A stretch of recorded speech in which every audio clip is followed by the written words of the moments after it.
اعوذ باللہ من الشیطان الرجیم، بسم اللہ الرحمن الرحیم۔ اللہ جل شانہ کے نام کے ساتھ الحمدللہ رب العالمین والعاقبۃ للمتقین، الصلاۃ والسلام علی رسولہ الکریم۔ السلام علیکم دوستو، ڈاکٹر نصیر کالوں CNP کے پلیٹ فارم سے آپ سے گزارش ہے کہ ہمارے اس چینل کو شیئر بھی کر لیں اور اس کے اوپر کمنٹس بھی پاس کیا کریں اور لائک بھی دیا کریں تاکہ ہماری حوصلہ افزائی اور ہم اس کو کنٹینیو کریں۔ جیسا کہ آپ کو معلوم ہے، تاریخ پاکستان کے اوپر یہ ویلاگ میں کر رہا ہوں، تو بہت سارے ویلاگ پہلے ہو چکے ہیں، تو اب یہ جو موقع آیا ہے، آج کے ویلاگ میں ایک بہت بڑا سانحہ ہوا تھا بلوچستان میں، جس کی وجہ سے بلوچستان میں بہت بڑی بعد میں بدامنی پیدا ہوئی، بڑی تخریب کاری بھی ہوئی، بہت وہاں پہ پولیس آپریشن بھی کرنا پڑا، فوج کو آپریشن بھی کرنا پڑا تھا۔ تو یہ معاملات تھے وہاں پہ۔ یہ آپ کو یاد ہوگا کہ شاید نہیں، تو میں یاد دہانی کروا دیتا ہوں۔ بلوچستان کی تاریخ کو اگر ہم غور سے پڑھیں اور تاریخ میں جائیں تو ہمیں پتہ چلتا ہے کہ بلوچستان کی تاریخ میں 3 شخصیات بڑی ہی اہم گزری ہیں۔ ان میں سے پہلے نمبر پہ تھے میر چاکر اعظم رند، جنہوں نے پہلی بار بڑی محنت کوشش کے ساتھ بلوچوں کو اکٹھا کیا اور ان کو بطور قوم ایک تصور دیا اور دوسروں سے بھی دلوایا۔ انہوں نے دہلی میں شیر شاہ سوری کی چھوڑی ہوئی سلطنت پر ہمایوں کو قابض ہونے میں بہت مدد کی، کیونکہ ہمایوں کے ساتھ ان کے بہت اچھے تعلقات بھی تھے۔ آخر کار وہاں سے وہ مائیگریٹ کر کے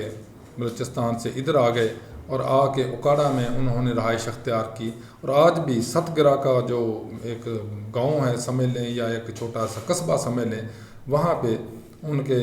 کچھ ان کا مقبرہ بھی ہے اور اس کے ساتھ ان کے باقی ماندگان بھی وہاں پہ رہتے ہیں، پسماندگان۔ ان کے بعد دوسرا نمبر نوروز خان صاحب کا ہے۔ وہ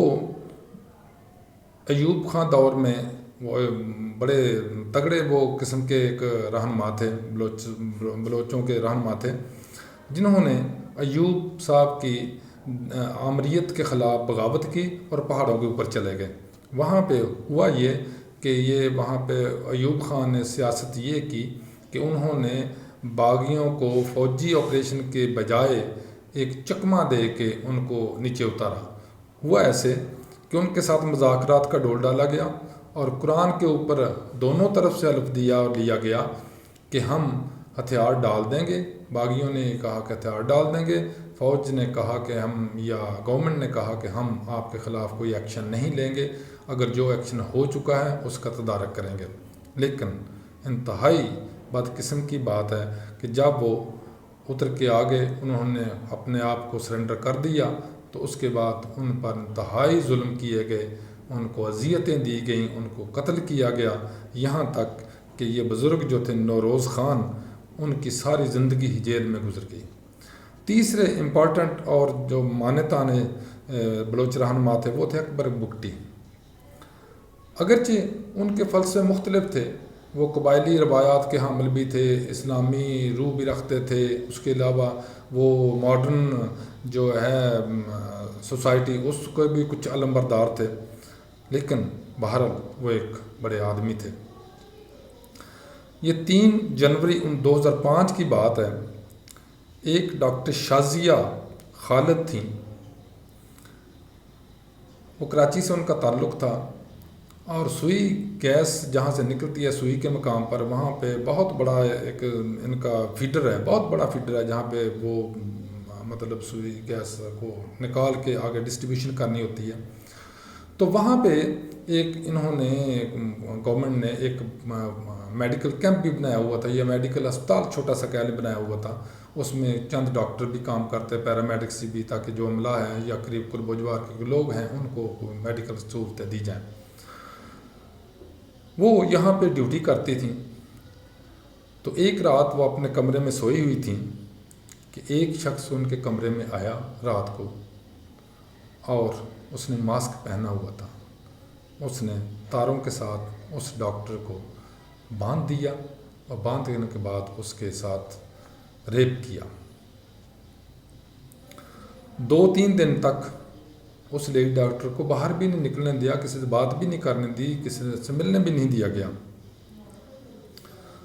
دفتر کا سیکیورٹی انچارج اور جو میڈیکل انچارج تھا اس میڈیکل کمپلیکس کا، ڈاکٹر عثمان، انہوں نے ڈاکٹر مذکورہ کو، لیڈی ڈاکٹر کو کہا کہ آپ ایسے کریں کہ یہاں بنائیں ڈکیتی کی واردات، وگرنہ آپ کی بےزتی ہوگی، ہمارے محکمے کی بےزتی ہوگی، تو آپ ایسے کریں کہ اس کے اوپر دستخط کر دیں، ہم یہ پولیس کو دے دیتے ہیں تاکہ یہ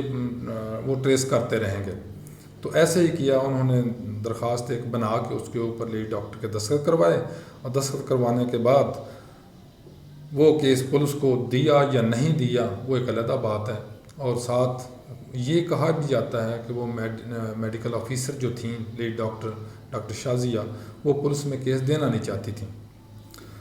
پھر ڈاکٹر شازیہ کو کراچی بھیج دیا گیا اور ان کے گھر کے اوپر پہرا لگا دیا گیا، یعنی آپ یہ کہہ سکتے ہیں کہ ان کو نظر بند کر دیا گیا، نہ وہ کسی سے بات کر سکتی تھی، نہ کسی سے مل سکتی تھی۔ انہیں کسی کے ذریعے سے یہ کہا گیا کہ آپ ایسے کریں کہ آپ ملک سے باہر چلے جائیں، تو ہم آپ کو ویزا بھی لے دیتے ہیں۔ تو 2-4 دن کے اندر انہیں ویزا بھی لے دیا گیا اور وہ کراچی سے نکل کے لندن میں چلے گئی، اور کچھ عرصہ وہاں رہنے کے بعد آخر کار وہ